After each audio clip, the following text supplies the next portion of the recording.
Hey, we are in a new spot today because I am setting up the podcast area and I wanted to make some updates to make it feel more cozy and at home.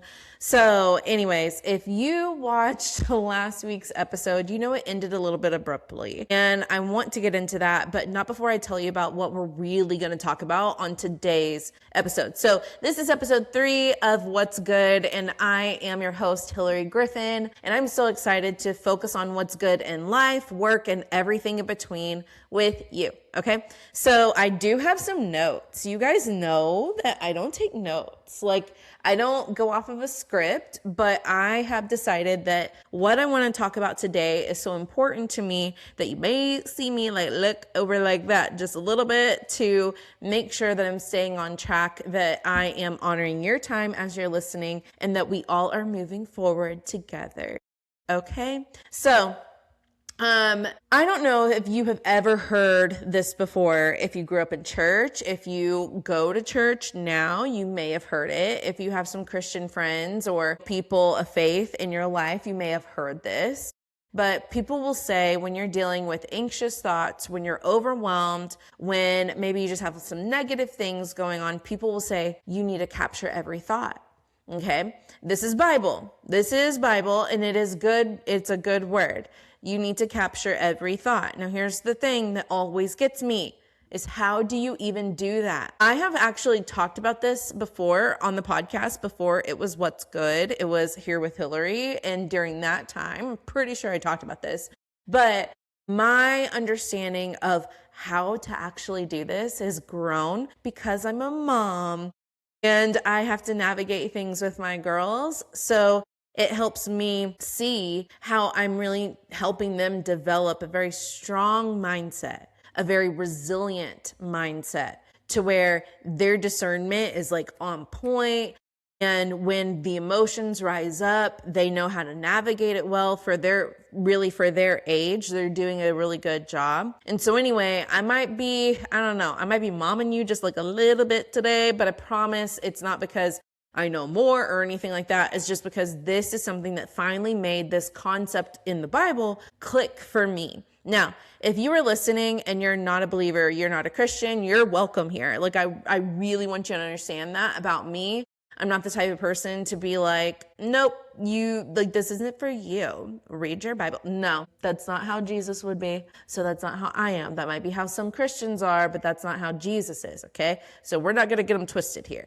I have no judgment in my heart for you. I want you to understand this. If I quote scripture, if I talk about Jesus, anything like that at all, just take it if that's not your religion, your faith, anything like that, that's okay. Still listen and say, you know what, but some principles here probably work because Hillary wouldn't be sharing it with me if it didn't, right? So here we go.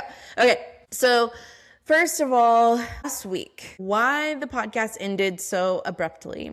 I'm going to say it like this. So what happened is the girls have a friend who is a little boy that lives in our neighborhood.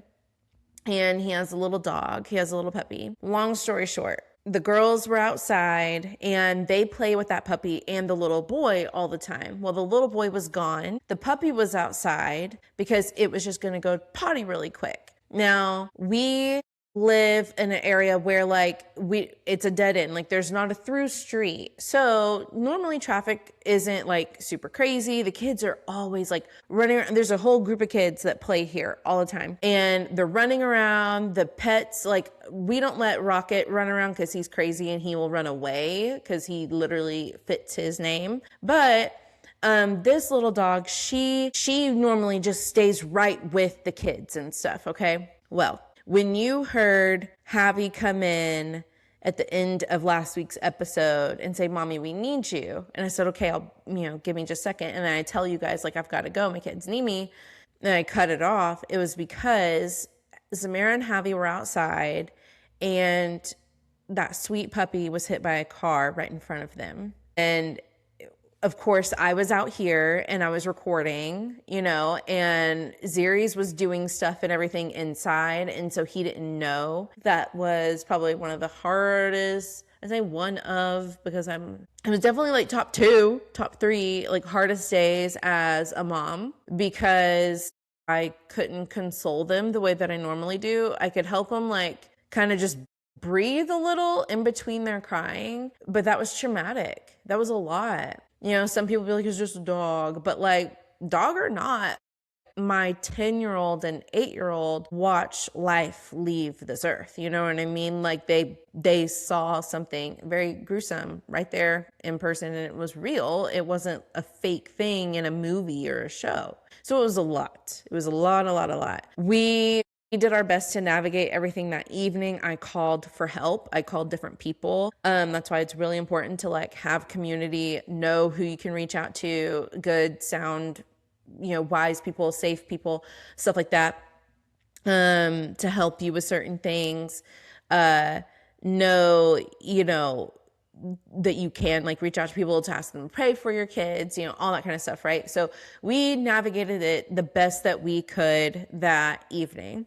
Next day, we had a little funeral for the puppy, and it was really sweet. Zamara, when we were walking away, Zamara, hold on, pause. I can't talk too much about the story or I will get upset about like certain details because it's just a lot that my baby's had to go through. So anyway, but I will say this, when we were walking away from the funeral and everything, we just did like this little thing, you know, with the little boy, because he came home that next day. And so anyway, so we're there with him and we say some words over the puppy and, you know, just all of that. But anyway, Zamara, we're walking away and Zamara looks at me and she was like, it was so nice to let all of it out. And I was like, oh, that's so good, honey. And I, you know, after that, I was just thinking, you know, in so many ways, like my parents, like they did the best that they could with the information they had and with the amount of personal healing that they had experienced up until the point of becoming my parents. Like that's how I see my parents. Even if we have disagreements and hurts and stuff like that, current or anything like that, like I still am like, you did the best you could with what you had, right? And anyway, what's crazy to me is I look at my girls and I'm like, wow, like you know what it's like to get everything up and out, to not just sit in silence alone and dwell on these scary thoughts or, you know, stuff like that from this horrible thing that you witnessed, right? And I just thought, oh my gosh, like this to me is evidence of my prayers for years. I've never been the type of mom who is like a good cook or certain things. I want to get better at those things, but like none of that stuff has ever been me. But what is very me is because of my story, because of my history, and because of knowing that mental health can run in a family until it runs into you. And then you can decide what that's going to be from that point on, you know? And so for me, I've decided to slay whatever demon comes my way and whatever I need to do with mental health so that my kids don't have to fight that fight. Or if they do, they're not fighting it as hard, because I can't control everything that's going to happen in their mind, but I can set them up to have their starting line with that is so far beyond where I was at, you know? So anyway, so that's all very important to me. One of the things that was the hardest thing about that whole situation was it was like the hardest moment for me personally, just in me. And I think it's important also to say, okay, I'm a mom, but then I'm like, for you, you're a parent or you're a whatever, like fill in the blank title. And you are just Hillary, right? Like you were just you. So you're a title thing and you have to show up a certain way for different things in life and work and all that. But then also like you're just a person, right? And you're experiencing everything for the first time too. So like for me, I'm a mom and my kids are experiencing something for the very first time. But I'm also experiencing for the very first time what it's like to navigate that with young people and, you know, just whole thing. So I had to tap into what I know to help my girls process that night because they were terrified of going to sleep. It was just a lot. I really don't even want to tell like too much of like their business and stuff, but it was just a lot. And so I walked them through a process that I felt like was kind of like a kid version of biofeed, or hold on, a kid version of what worked for me in biofeedback, if that makes sense. So I wasn't doing biofeedback on my kids, but what I was doing was remembering just like this one thing that I would do when I was in counseling and like when I was in counseling and doing biofeedback sessions, what we were kind of focused on. Like there would be like these little things that we did that I remember being like, man, it was such a good coping skill for when I wasn't in session. I could go tap back into that on my own. So if I'm not sitting there with my counselor, but like something comes up, okay, I can activate this coping skill to help me move through this moment. Okay. So I got into some of that. And it's so funny because I did it in a way where it was like something that I know works actually for a lot of people. And the proof of how I know this works for like a whole lot of people is because the movie Inside Out. So Inside Out 1 and Inside Out 2, holy moly. If you have not watched them, you need to watch them. You need to watch them with your kids, like especially Inside Out 2, if you have like, you know, a little bit older grade school kids or whatever. Oh my gosh, like the girls are in 3rd and 4th grade. Perfect timing to watch Inside Out 2. Okay. So anyway, so I referenced a lot of my coping skills through the filter of the Inside Out 2 movie and talking about emotions and things like that, like kind of from that perspective, and talking about the memory balls. And if you haven't seen the movie, every memory is in this like little ball form and they can do things with those balls. Okay. So we're going to get to that in just a minute, like do something with those memories. Okay. But I know, you know what, like this concept like actually like works for the girls because like there's a whole movie about this kind of stuff, right? So anyway, so that kind of encouraged me that it wasn't just a me thing and I'm using my coping skills on them, but I ran it through something that they already knew and were familiar with. And that ended up working, ended up helping. Because the next morning before they were going to school, Abby looks at me and she said, Mommy, I didn't move the memory ball yet, but I'm going to. And I was like, okay, I'll explain more about that in just a minute. But okay, let me look at my notes because I don't want to be missing anything. Okay, so here's the thing. So from last week to this week, last week was a very hard week, okay? I'm pretty sure last week's episode, I was sharing some things with you guys, but I may not have shared everything because honestly, I was just trying to like stay positive and push through. But after all of that happened, Friday, I felt like I was in a fog all day. Saturday, I'm an emotional wreck. Sunday, I'm like, Super Bowl, whatever. It was a rough week, okay? It wrapped up in a really hard way. One of the things that was talked about, which this is where I'm going to get pretty vulnerable, and I'm going to just ask you to be kind as I share this. One of the things that happened is I had a conversation about weight gain with my doctor.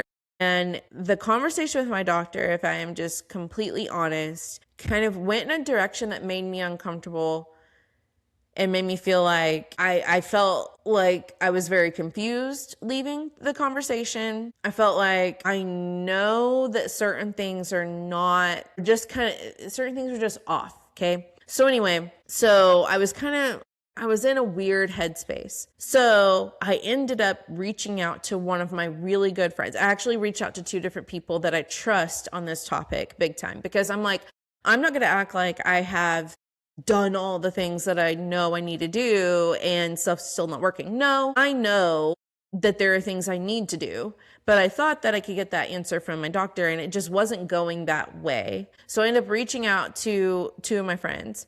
They have completely different backgrounds and were in complete agreement with like, here's what's wrong. And I was like, okay, well, I'll listen to you guys about some things now.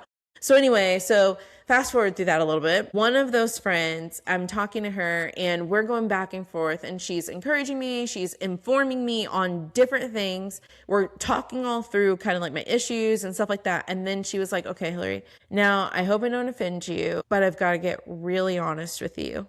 And I was like, you're not going to offend me because I already knew where she was going to go with this. And I was just like, this is not fun. I don't want to do this right now. So she tells me, hey, you are such an intentional person. Like you are so intentional in so many areas of your life where you're consistent. Like you're so intentional. But in this area with your body and taking care of your health, like what I've seen is like, you're not doing that there.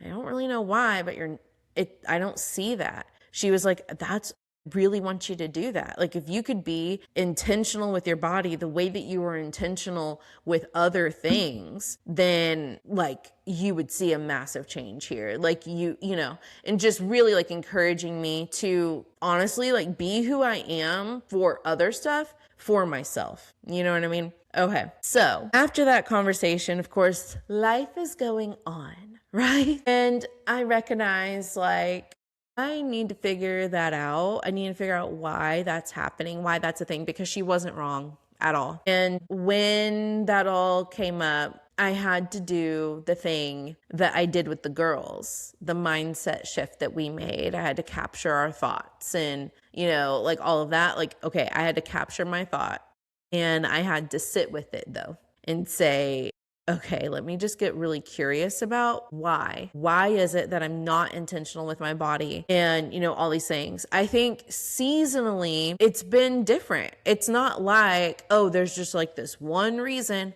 that I'm not taking care of my health and that's all that it's ever been. That could be true for some people, but that's not true for me. There's been other past seasons where I haven't prioritized it. I haven't cared for it how I needed to. And I was prioritizing like other things, like I cared about other things more for different reasons, or I didn't care at all. And that's, to be honest with you, that is where my mindset was at back in 2020 when the world flipped upside down. We were dealing with racism coming out of people that we loved and things that was very, very hurtful. And there was just a lot of heartache. And so I just didn't care. Like I didn't want to go anywhere because everybody's masked up everywhere. I was depressed because I felt like my daughter was going to go to school that year and she didn't get to, you know, Samara didn't get to go to pre-K. Like we did pre-K at home because we felt like that was the better option. So just nothing looked the way that I thought it was going to look. And so because of that, I was just sad. And that sadness for me at that time led into laziness. And so then from there, I just gained a lot of weight, didn't care about taking care of it. And even though I would jump back into the gym, I was honest with my friend the other day. I was like, listen, like the only time that I do anything group wise, just being real and honest about what it is for me, that's like a socializing thing more than it is me enjoying that workout specifically. I actually would rather turn my brain completely off, be a little introvert and like have my own time to process my crap and like move my body. And because I'm so on most of the day, every day for other people, and most parents and most people who work a lot and things can relate to that. So for me, I'm like, man, I actually enjoy working out alone. And then I would just occasionally go work out with other people in a class because I wanted to socialize. So there wasn't consistency in that because to me, it was always about just going and being with people versus me trying to see some progress and things like I never stuck with it because it wasn't that for me. So anyway, so I had to get real this, you know, several days about, well, what is it now? Why isn't this a priority now? And what hit me is that I don't want to get emotional. Ew. Okay. It is that I have looked for, so for one, I have had a lot of health issues come up over the last couple years. It's been crazy. I had another surgery. I had been hospitalized for a cyst rupture a couple years ago. Then, following up with that, I had a surgery. I had, stuff going on with my skin, had to go to the allergy clinic for that, like blood tests being done because I had a high blood platelet count. So I had to go to the cancer center for like all these different, like literally all these different things going on. So then that started making me think like, oh, well, maybe there's another reason. Maybe there's another reason why this weight isn't coming off. Maybe there's another reason why, my body, like I've gained so much weight and I feel like crap. Like maybe there's other reasons. Maybe it's not just that I'm not caring for myself. Like maybe there's something wrong. And I found myself not wanting something to be wrong, but I did find myself saying, well, that would make this make sense. because I didn't want to actually be honest about and face what was actually wrong. See, this is what happens when you do some mindset work that I'm going to tell you a little bit more about in a second. So let me get to the point where it hits me and I know, oh, okay, this is what's going on with me. So I have had a lot of change in my business over the last 3 years. I have gone from co-coaching in other people's programs, doing social media management still, to influencer partnerships and having my most successful years of influencing and working with brands and things like that, like dream case scenarios, And now I'm at a point where I'm like, I'm not co-coaching anywhere. I don't have a coach right now, and I normally do. There's so many things that are so uncomfortable, but absolutely necessary for where I believe God would be taking me. So I'm at a place where I'm trying to grab onto whatever control I can have, to the point where I cannot even wrap my mind around doing a 30-minute move my body or just go walk for 30 minutes. I have had such a hard time justifying spending moving my body, caring for myself, because my kid free time should be put towards work, because so many things are up in the air right now. Everything that I thought was going to be happening at the end of 2025 during this part of the year in 2026, I thought that January and February were going to look a certain way. I thought it'd be going into March and it look a certain way. And everything is different than what was planned before Christmas. Literally all the plans that I had for the beginning of this year were kind of all figured out a few months before the year started. Back in October, November, I was figuring things out for what this part of the year would look like in 2026. And now I'm sitting here and I'm like, none of it worked out. None of it looks that way. And honestly, some of that is for very good reason. Certain things were not supposed to work out. And I'm grateful that I had that time and that it stopped and it's not a thing. I am grateful for that, because I do feel like I was losing myself a bit and stuff. And, that's a conversation for another time. But what all of that has led to is me looking for anything to hold on to so I can have a sense of I have control still. I have, you know what I mean? I'm putting so much of my effort in. And what that is actually doing is two things. So for one, I'm neglecting the things that I also need to be doing, like moving my body, caring for myself, getting up from my desk more often, things like that. I have a hip issue going on because I'm sitting at my desk all the time. Anyway, it's a whole thing. And I'm just being vulnerable to share this and hopefully not be judged too harshly, because I know that if I'm dealing with it, I know that automatically means I am not the only one. I am not that special. You probably feel this way too, or you have experienced this maybe at another time or something close to it, or someone who has felt this way. So anyways, for me, I recognize that okay, I'm not trusting God enough in my business right now because so much changed in such a literally within a month, so many things changed. I don't have certain clients, which is fine. I'm not partnering with certain people anymore, which that is good. Excuse me, but I wasn't expecting this. I wasn't prepared, but I do believe that God wastes nothing and he does prepare you for everything. So I'm so exactly what I'm going through right now and the lessons that I'm learning right now are for a purpose. And so I just remind myself of that. And that's me kind of activating the mindset stuff there. But anyway, so I realized I'm trying to hold on to this because I don't trust in this area.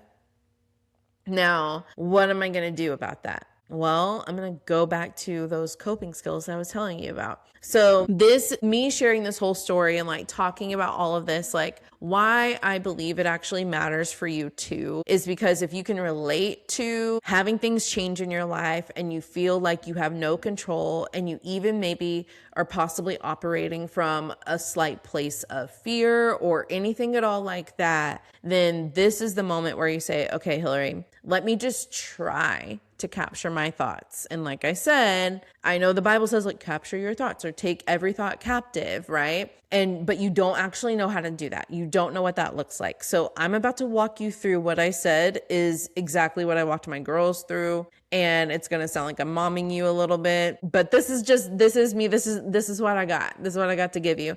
But I feel like it does make it very simple, very practical. And I'm going to be doing it while I am trying my best to prioritize movement and not prioritize work over movement. So meaning I won't work until I move my body, but I'm being so for real, like with the things financially that need to be taken care of or that I want to do. And with the place where things are at now, and it was so unexpected, it's very hard for me to justify putting me above financially contributing to my family and the things that we need and like all of that. It's so crazy that I'm over here like 30 minutes of my time moving my body is like not for my family. It is for my family too. My health is for my family. Like people ask me, all the time too about like mom advice and stuff like that and how they're doing and blah, blah, blah. And I say, listen, a good mom is a healthy mom.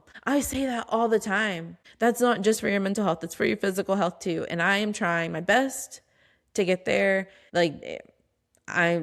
We're in this together, okay? And so for whatever your thing is that you're like, I need to fix my thoughts here. I need to capture these thoughts and so that I can change my behavior. I can change my habits because my habits are not serving the purpose of what I'm supposed to be doing in this season of my life, okay? So we are going to walk through this process together. Now, I'm telling you, this is what I will be doing anytime that I'm like, I can't justify moving my body or like I can't make, it's like I'm having a hard time making myself prioritize it over other stuff. When that emotion comes up in me, for me personally, it is anxiety and fear kicking in. So if you have ever seen the movie Inside Out, I want you to imagine. And like, you can even close your eyes. I had the girls close their eyes whenever we did this. You can imagine that if you close your eyes, like you can see like the board. So if you've never seen the movie, I'm going to describe it. If you have seen the movie, just roll with me on my whack like description here. Okay. So in the movie, these emotions are all a part of one person. So one person, her name is Riley. She is the main character. She's a kid. Okay. She has all of these different emotions. The emotions are joy, anger, sadness, fear, envy. Who else? Anxiety. Ennui is like meh, pretty much, or like lazy or whatever. Like I would consider that. Embarrassment was one of them. Anyway, not the important part of this. The important part is to kind of help you see like what they're doing. So every time Riley, the main character, has a moment happen, good, bad, whatever, this moment is turned into a memory. The memory comes into where all these emotions live, which are in Riley's mind. Okay. All the emotions are in Riley's mind. The mind is set up, like you see all these different characters. They're all like colors that represent the emotion. And like joy's yellow, anxiety is like a bright, crazy looking orange. Sadness is like a soft Eeyore type of blue, like that kind of thing. Anyway, so the mind is set up in a way that looks like a control center, kind of like think like NASA or like a ship, like a cruise ship, like how all the controls are all set up to operate this thing, right? So the emotions are a part of operating Riley's mind, okay, as she is going through life. So she is making memories, these memory balls like come into the control center where the emotions live. Now, depending on what's going on, sometimes some of those emotions will run up there and press buttons on the board and it's not their turn. Like it's not like, nope. Well, one of the things that happened in the movie this time is anxiety was a new emotion and anxiety went off. Anyway, so she or he, I don't even know how to say that, but anxiety like ran around grabbing different memory balls, putting them on a projector in Riley's mind, and really amping up the emotion of anxiety. Taking those balls and then putting the emotion on those. So taking those memories and inserting this emotion in like an overload to those memories. So now if Riley thinks about that memory, it's kind of tainted, it's kind of skewed. It has way more anxiety feeling to it than it ever did before. Okay, so I walked the girls through this with the dog, and this is and with that whole situation. And I want to share this with you because this is how I'm applying it also to me wanting to create a habit of prioritizing my health, okay, and movement. So the girls were upset. They're sad. They have obviously very fresh thoughts, right? Very fresh memories on their mind. These memories are being created like in the moment. So when the girls like get in arguments and things like that, I normally like pause them and I'll be like, who's on the board right now? Because like y'all know, like anger is allowed to go up there and press a button, but not too many, because we're not supposed to operate from a place of anger. But we just recognize when anger's there. And then we let joy take over because joy is the most like Jesus. So like in our house, like that's how we do that. If you don't believe in Jesus, still roll with me on the principles of all of this, okay? So we normally would do that. Well, in this situation, it wasn't something I could do like that. I couldn't just be like, who's on the board? Well, obviously sadness is on the board. Obviously anxiety is on the board. Obviously fear's on the board. My kids just saw something horrific, right? Okay. So what I did instead of that is I said, hey, I want you to close your eyes and I want you to imagine that sadness right now, she's on the board and she's just kind of frozen there. And so remember in the movie how joy told sadness, hey, wherever you go, I go too. And like wherever joy goes, sadness is always there too. Okay, so I said, hey, joy is even there, but she knows this is just really sad for Zamira right now. And so she's not going to make sadness leave yet. It's okay that you're sad. And so same thing with Javi. And I said, so I want you to close your eyes. And like right now, those emotions, they're kind of just frozen in place because everything just feels really loud in your mind because these memory balls, as they're like coming in there, it's a lot, it's a lot of stuff to process. They're really, really loud. And I said, so I want you to close your eyes and you're gonna walk over. Like I want you to see the memory balls like coming in, like they would come down on this like pipeline type of thing in the movie. And I said, okay, what you're doing is you're gonna close your eyes, you're gonna walk over to where the memory balls are coming in. You're gonna pick up that memory ball, and it is really sad right now. You're gonna take it, you're gonna put it in the most beautiful bag. And I said, the bag can look like whatever you want it to look like. They have their eyes closed the whole time. So the bag can look like whatever you want it to look like.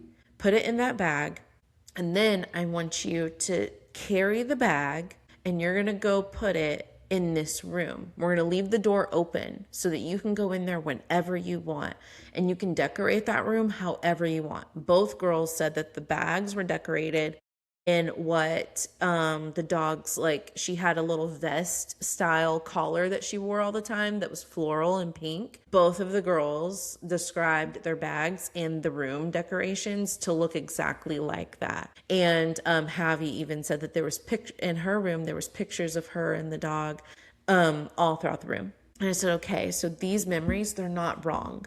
They're not bad. And we're not going to throw them away yet. Okay. And so we're going to put them over here though, because what's going to happen is you guys are going to wake up and you're going to go to school, and it's Friday and you normally have tests on Fridays. And so what might be kind of hard is if some of these balls, if they were still on the rack, it might be hard to get to the memory where you remember your teacher telling you about the information that's on your test. You because you have to remember what you need to do to answer these questions correctly on your test. So what if we could take these balls that are really there right now? What if we could take them and put them in this other room And then at special times, you can go into the room. You could think about it. You could talk about it and all of that. And you could talk about it with me. They had a teacher that is, I'm not going to cry. Okay. An amazing teacher that's a certified counselor and everything. And so it's Samara's teacher. And so they both had her to talk to. Of course, they have Ziri's to talk to. They could talk to literally like my mom, like anybody if they wanted to. And they know that about the bags and the memories that they put in these bags. And then I said, so the other really cool thing to do is, I said, girls, this is something that I've done before because I have. I said, you can close your eyes and maybe there's no new balls to get, like there's no new memories to go grab to take to that special room for this one thing.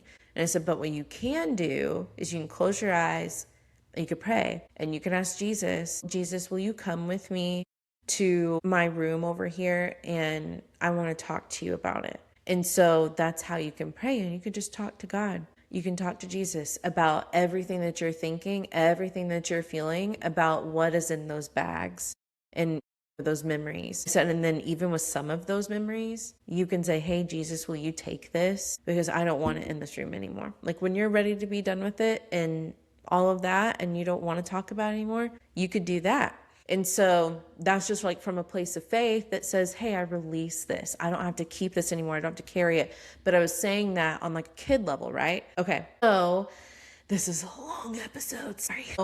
Now that is what I did with them. That is how we captured the thought. We took every thought captive and we say, I have control here. I have a choice. This doesn't have to overwhelm me anymore. This doesn't have to be a burden to me anymore. No. And I could put it in something beautiful and I could take it to a beautiful place that I will revisit when I choose, but it doesn't get to choose to run over my whole day or, whatever, overwhelm me all day long. So how will that look for me, an adult for one, doing this in context to not prioritizing work over taking care of my body and my health and all of that? So instead, I can see the thought come in that is honestly a place of fear or a place of like frustration sometimes too, that, because as adults, we have a few more emotions up there. So, I can say, okay, here it comes, like here's this thing and, this memory or this thought, and I can take it. And what I can do is I can put it in this bag and then I can say, I'm taking it to a room to learn how to trust. And every time that I feel like I'm questioning it, I'm doubting it, I have guilt for doing this instead of that, all that kind of stuff, I can just go revisit my trust room at any point in time and I can sit with those thoughts that I've set aside for that. And I can pray. I can ask Jesus to meet me in there. I can talk to my husband, and that's when I revisit those thoughts. I could share with somebody who I would say is like a mentor to me. That's when I can revisit those thoughts. But otherwise, I'm going to choose to be in a certain kind of routine every day. And every time the thought comes in, okay, I will set it over here and I will come back to that when I need to. But right now, I've got to stay on this course. Just like how the girls needed to go to school the next day and they needed to take their tests and like do well in class. They needed their rest. They needed all of that. We couldn't stop life completely. Now, listen, y'all, I'm not cold-hearted though. If my girls couldn't have handled it, they wouldn't have gone to school, okay? But they could, and they were okay that morning. And so that's why it was like we're going to go, but here's our plan, So still, it's kind of like that life goes on kind of thing. And for situations like this, it's like for me, should I allow my frustration with this wrestle that I have when it comes to my priorities and honestly, how far gone my body is at this point because of my lack of prioritizing it? That is extremely frustrating.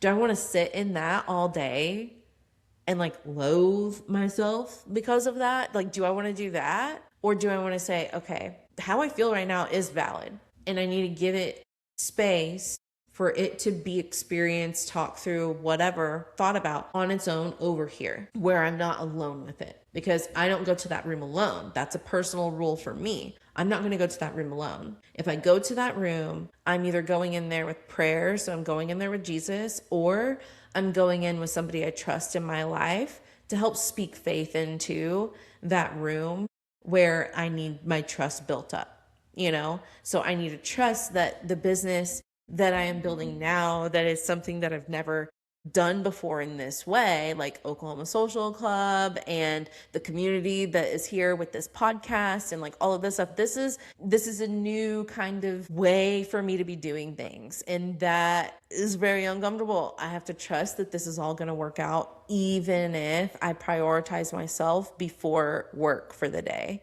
And just because I have kid-free time doesn't mean that that whole time has to be filled up with me building this. Just because this stuff is brand new doesn't mean that I can't take 30 minutes to myself to get a workout in or a walk in or a run or whatever. It's like conceptually I know all this stuff and I can encourage myself, but then in the moment, those decisions are actually very hard for me to make. It is a lot easier for me to stay in a work routine. I need to completely change my habit here.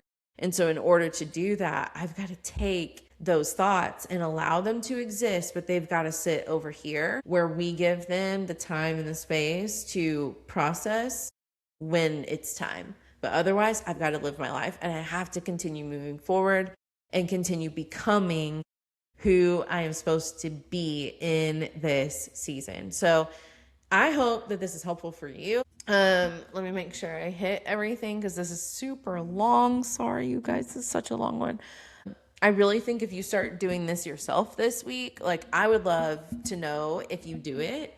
And or if you watch the movie, like send me a DM or get into the Facebook group that is our friend group essentially for What's Good. Excuse me, I'm about to call. I hope I can cut that out. I need a drink really quick. Okay, I'll have to find that part and cut it out. So anyways, if you watch the movie or if you decide to like try to do some of this on your own, then I would love for you to let me know in the DMs, or you can, say something when you see me share about the podcast on my stories, or if you see literally content out anywhere, comment there, or hang out with us in our friend group. It is a Facebook group. It is the What's Good friends. So I hope that you will come in there, the What's Good podcast friends. So if you come in there to hang out with us, I would just love it. You can let me know if you've tried this and if it has been helpful to you. I think that you can apply it literally to anything. So like for me, I'm applying it to work and my body. My kids are applying it to something very sad that they saw and that they're processing through at 10 and 8 years old. And I believe that it could work for you with different things that you have going on. This is not a replacement for therapy or counseling or anything like that. I am not a professional in any of that. So please don't I'm a professional on the couch, like sitting in sessions. I've been in plenty. So if you know my story, you get that joke. So I can only speak from my experience, and maybe this will be helpful. I can't promise that it will change everything, but if you've ever been someone who is like, how do you even capture your thoughts? How do you change your mindset for real?